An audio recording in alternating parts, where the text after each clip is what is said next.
Friends, అందరు ఎలా ఉన్నారు? అందరు బాగున్నారా? మేము కూడా బాగున్నామండి. మీరు కూడా బాగుండాలని మనస్ఫూర్తిగా అయితే కోరుకుంటున్నాను. ఏం కొబ్బరి చిప్ప పట్టుకొని ఉంది అని అనుకుంటున్నారా? ఈ పచ్చి కొబ్బరితో అయితే దోశలు అయితే చేస్తున్నానండి. చాలా టేస్టీగా, చాలా సాఫ్ట్గా అయితే ఉంటాయండి. ఇంకెందుకు ఫ్రెండ్స్ ఆలస్యం, ఎలా చేయాలో ఏంటో అనేది వీడియోలోకి అయితే వెళ్ళిపోయి చూద్దామా మరి. ఇంకా నేను ఇక్కడ ముందుగా వచ్చేసి ఒక కొబ్బరి చిప్ప అయితే తీసుకొని ఇలా బ్రౌన్ పార్ట్ అయితే తీసుకొని ఇలా తీసేసుకున్నాను. నీట్గా వాష్ చేసి పెట్టేసుకున్నాను ప్లేట్లో. ఇప్పుడు చిన్న ముక్కలుగా కట్ చేసుకోవాలి. ఇంకా వీటిని అయితే చిన్నగా కట్ చేసుకుందాం.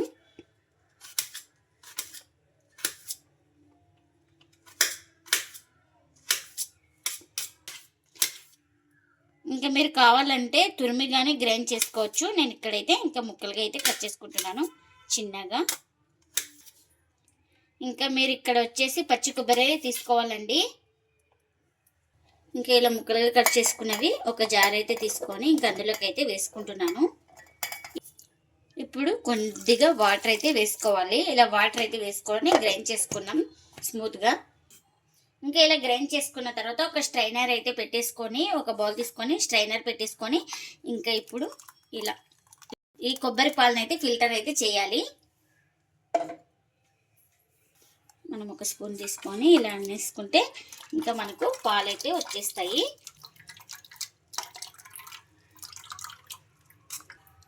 ఇంకా మనకు ఈ పిప్ అయితే ఇలా వేస్ట్ చేయకుండా ఏదైనా కర్రీలోకి కానీ ఏదైనా స్వీట్ కానీ చేసుకోవచ్చండి వేస్ట్ చేయకుండా. ఇంకా నాకు పాలు అయితే కొబ్బరి పాలు అయితే ఇన్ని వచ్చినాయండి. ఇప్పుడు వీటిని పక్కన పెట్టేసుకుందాం. ఇంకా నేను ఇక్కడ ఒక బౌల్ తీసుకొని ఇప్పుడు ఇందులోకి 2 గ్లాసుల దాకా రేషన్ బియ్యం అయితే తీసుకోవాలి. ఇంకా సెకండ్ గ్లాసు కూడా వేసుకుంటున్నా. ఇంకా ఇప్పుడు ఇందులోకి ఒక స్పూన్ దాకా మెంతులను కూడా వేసుకోవాలి. వీటిని ఒక 2 సార్లు శుభ్రంగా వాష్ చేసుకోవాలి. ఇంకా బాగా 2 సార్లు వాష్ చేసుకొని వాటర్ని వంపేసుకున్న తర్వాత ఇందులోకి మనం ముందుగానే కొబ్బరి పాలు అయితే చేసుకున్నాం కదా, ఇంకా ఆ పాలన్నీ అయితే వేసుకోవాలి. మనకు ఎన్ని పాలు పడతాయో అన్ని పాలు అయితే వేసుకొని ఇంకా ఒకసారి స్పూన్తో బాగా కలిపేసుకుందాం. ఇలా మునిగే వరకు అయితే పాలను అయితే వేసుకోవాలి. ఇంకా నాకు మొత్తం పాలు అయితే వేసేసుకున్నాను. ఇంకా ఇలా వేసుకొని ఒకసారి బాగా కలిపేసుకుంటున్నాను. ఇంకా మనకు టైం ఉంటే ఒక 4 నుంచి 5 గంటలు అయితే నానబెట్టేసుకోవచ్చు. టైం లేదంటే 2 అవర్స్ అయినా నానబెట్టేసుకోవాలండి. ఇంకా ఇలా ప్లేట్ అయితే పెట్టేసుకొని ఇంకా నేను ఇక్కడైతే ఒక 4 గంటలు అయితే నానబెట్టేసుకుంటున్నాను. ఇంకా ముందుగా ఒక కడాయి అయితే పెట్టేసుకొని ఇంకా అందులోకి ఒక స్పూన్ దాకా ఆయిల్ అయితే వేసుకోవాలి. ఇంకా మనకు ఆయిల్ అయితే హీట్ అయింది కదా, ఇప్పుడు ఇందులోకి శనగపప్పు అలాగే ఒక స్పూన్ దాకా మినపప్పు వేసుకోవాలి. కొద్దిగా జీలకర్ర కూడా వేసుకుంటున్నా. అలాగే ఒక 4 వెల్లుల్లి రెబ్బలు కూడా వేసుకోవాలి. ఇంకా ఈ పప్పులన్నీ వేగిన తర్వాత ఇందులోకి కారానికి తగినంత మిర్చిని కూడా వేసుకుంటున్నా. ఇంకా మనకు పచ్చిమిర్చి కూడా బాగా ఫ్రై అయిపోయింది కదా, ఇంకా ఇప్పుడు ఈ పోపుని అయితే తీసుకుందాం. ఇంకొక ప్లేట్ తీసుకొని ఇంకా అందులోకి వేసుకోవాలి. ఇంకా ఇదే కడాయిలో ఇంకా పల్లీలు కూడా ఫ్రై చేసుకోవాలి. ఈ పల్లీలు కూడా మనకు బాగా ఫ్రై అయిపోవాలి. ఇంకా ఇప్పుడు ఇదే పల్లీలతో పాటు ఇంకా కరివేపాకును కూడా వేసుకోవాలి. కొంచెం ఇలా కొద్దిగా కరివేపాకు కూడా వేసుకొని ఇంకా ఈ పల్లీలతో పాటు బాగా ఫ్రై చేసుకుందాం. ఇంకా మనకు ఇప్పుడు పల్లీలు బాగా కరివేపాకు కూడా ఫ్రై అయిపోయింది కదా, ఇంకా స్టవ్ అయితే ఆఫ్ చేసుకొని చల్లారిన తర్వాత అయితే గ్రైండ్ చేసుకోవాలి. ఇంకా చల్లారిన తర్వాత అయితే ఒక జార్ తీసుకొని ఇంకా ఇప్పుడు ముందుగా పల్లీలు కరివేపాకు అయితే వేసుకుంటున్నాను. ఇంకా తర్వాత మిర్చి శనగపప్పు మినపప్పు అన్నీ ఫ్రై చేసుకున్నాం కదా, ఇంకా వీటిని కూడా వేసుకోవాలి. ఇంకా ఇప్పుడు ఇందులోకి టేస్ట్కి తగినంత సాల్ట్ అలాగే కొద్దిగా వాటర్ అయితే వేసుకోవాలి. ఇంకా మూత పెట్టేసుకొని గ్రైండ్ చేసుకుందాం. ఇంకా మనకు ఇక్కడ పోపు అయితే రెడీ అయిపోయింది కదా, ఇంకా గ్రైండ్ చేసుకున్న చట్నీని ఇప్పుడు ఇందులోకి అయితే వేసుకుంటున్నాను.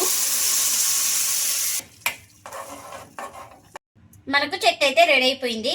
ఇంకా నేను ఇక్కడ 4 అవర్స్ తర్వాత అయితే మీకు చూపిస్తున్నాను. చూడండి, మనకు బియ్యం కూడా బాగా నానిపోయినాయండి ఈ కొబ్బరి పాలులో. ఇప్పుడు వీటిని ఒక జార్ అయితే తీసుకుందాం. ఇంకా మిక్సీ జార్ అయితే తీసుకొని ఇప్పుడు ఇందులోకి అయితే వేసుకోవాలి. ఇలా కొంచెం కొంచెం వేసుకోవాలి. దీంతో పాటు కొంచెం కొబ్బరి పాలు కూడా వేసుకొని స్మూత్గా గ్రైండ్ చేసుకోవాలి. ఇంకా గ్రైండ్ చేసుకున్న తర్వాత ఒక బౌల్ తీసుకొని ఇంకా అందులోకి పిండిని అయితే వేసుకోవాలి. గ్రైండ్ చేసుకున్న పిండిని మిగిలిన వాటిని కూడా ఇంకా ఇందులోకి వేసుకుంటున్నాను జార్లోకి. ఇంకా ఇప్పుడు మూత పెట్టేసుకొని ఇంకా స్మూత్గా గ్రైండ్ చేసుకోవాలి. ఇంకా మిగతా పిండిని కూడా ఇదే బౌల్లోకి అయితే వేసుకోవాలి. ఇంకా మనం ఒకసారి పిండిని అయితే కలిపేసుకుందాం. ఇక్కడ మీరు కావాలంటే ఓవర్ నైట్ కానీ పులియబెట్టచ్చండి. మనం అప్పటికప్పుడు వేసుకుంటే ఇందులోకి కొద్దిగా సోడా పొడి వేసుకొని మనం దోశలు అయితే వేసుకోవాలి. ఇంకా ఇందులోకి రుచికి తగినంత సాల్ట్, అలాగే కొద్దిగా వాటర్. ఇంకా ఇవి రెండు బాగా కలిసిపోయేలాగా బాగా కలిపేసుకుందాం. ఇంకా ఇప్పుడు ఇందులోకి ఒక 1/4 టీ స్పూన్ దాకా వంట సోడాను కూడా వేసుకోవాలి. నేను అప్పటికప్పుడు చేసుకుంటున్నాను కాబట్టి ఇక్కడ వంట సోడా అయితే వేసుకున్నాను. మనం ఓవర్ నైట్ పులియబెడితే ఏం వంట సోడా అవసరం లేదండి మనకు. ఇంకా దీని మొత్తాన్ని బాగా కలిపేసుకోవాలి. ఇంకా పెన్నం అయితే పెట్టేసుకున్నాను. పెన్నం కూడా హీట్ అయింది మనకు. ఇప్పుడు దోశ వేసే ముందు పిండి మొత్తాన్ని ఒకసారి బాగా కలిపేసుకోవాలి.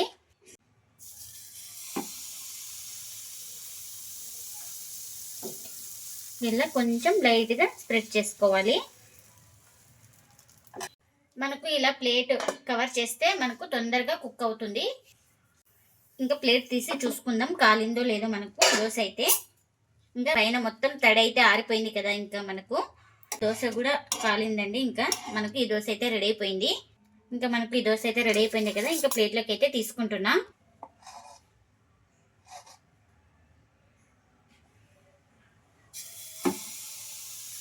మీరు కావాలంటే పెద్దగా కూడా వేసుకోవచ్చండి ఈ దోశలు అయితే. నేను ఇక్కడ చిన్నగా స్పాంజీ దోశల్లాగా వేసుకుంటున్నాను. ఇలా పిండి వేసుకొని లైట్గా స్ప్రెడ్ చేసుకోవాలి. చూడండి మనకు సోడా పొడి వేయడం వల్ల ఇలా బబుల్స్ అయితే వచ్చినాయి కదండి. మనం పిండిని రాత్రంతా పులియబెట్టేసుకుంటే కూడా ఇలానే వస్తుందండి సేమ్. మనం కావాలనుకుంటే ఇంకొక వైపు కూడా ఇలా కాల్చుకోవచ్చండి. ఇంకొక వైపు తిప్పి కూడా మనకు మంచి కలర్, ఈ కలర్ వచ్చే వరకు అయితే బాగా దోశనైతే ఫ్రై చేసుకోవాలి.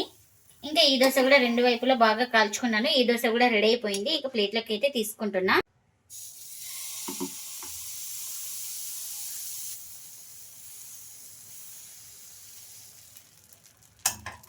ఇలా ఇంకా పైన పిండి పచ్చిదనం పోయిన తర్వాత కొంచెం ఆయిల్ అయితే వేసుకుంటున్నాను. మీరు ఆయిల్ ఇష్టమైన వాళ్ళు ఆయిల్ అయితే వేసుకోండి. ఆయిల్ వద్దనుకున్న వాళ్ళు ఫస్ట్ అయితే చూపించినాను కదా, సేమ్ అలా చేసుకుంటే కూడా టేస్ట్ అయితే చాలా బాగుంటుందండి. ఈ దోశ ఇంకొక వైపు అయితే ఇలా తిప్పేస్తున్నాను. ఈ వైపు కూడా చాలా బాగా కాల్చుకోవాలి. ఇంకా ఈ దోశ కూడా రెండు వైపులు బాగా కాల్చుకున్నాను. ఇది కూడా రెడీ అయిపోయిందండి. ఇంకా అన్నీ ఇలానే చేసుకోవాలి. పచ్చి కొబ్బరి పాలతో ఎంతో టేస్టీగా ఉండే దోశలు అయితే రెడీ అయిపోయినాయండి. ఇంకా ప్లేట్లకు అయితే సర్వ్ చేస్తున్నా. ఎప్పుడు ఒకే రకం దోశలు కాకుండా ఇలా పచ్చి కొబ్బరి పాలతో చేసుకోండి. చాలా టేస్టీగా, చాలా స్మూత్ గా, చాలా బాగా వస్తాయండి. ఈ దోశలు అయితే చాలా సాఫ్ట్ గా, చాలా టేస్టీగా అయితే ఉంటాయండి. ఈ దోశలు అయితే ప్రతి ఒక్కరు చాలా ఇష్టంగా తింటారు. పిల్లల నుంచి పెద్దల వరకు అయితే అంత టేస్టీగా అయితే ఉంటాయండి. ఇంకా చట్నీ కూడా చేసుకున్నాం కదా, చట్నీని కూడా సర్వ్ చేస్తున్నా. ఇంకా మీకు చూపిస్తున్నాను చూడండి. చాలా సాఫ్ట్ గా ఉంటాయండి ఈ దోశలు అయితే. చాలా స్మూత్గా కూడా ఉంటాయి చూడండి దోశలు మనకు. ఇంకా దోశను టేస్ట్ చేసి ఎలా ఉందో చెప్తానండి. చాలా అంటే చాలా బాగున్నాయండి. అంత స్మూత్గా ఉన్నాయి, నోట్లో పెట్టుకుంటేనే కరిగిపోతాయండి. అంత బాగున్నాయండి. మీరు కూడా తప్పకుండా ఒకసారి ఇలా ట్రై చేసి మీకు ఎలా వచ్చిందో కామెంట్ అయితే చేయండి ఫ్రెండ్స్. ఇదండి ఇవాళ బ్లాగ్. ఈ వీడియో కనుక నచ్చితే ప్లీజ్ లైక్ చేయండి, షేర్ చేయండి, కామెంట్ చేయండి, అలాగే లైక్ చేసి సపోర్ట్ చేయండి friends. Thanks for watching. By by.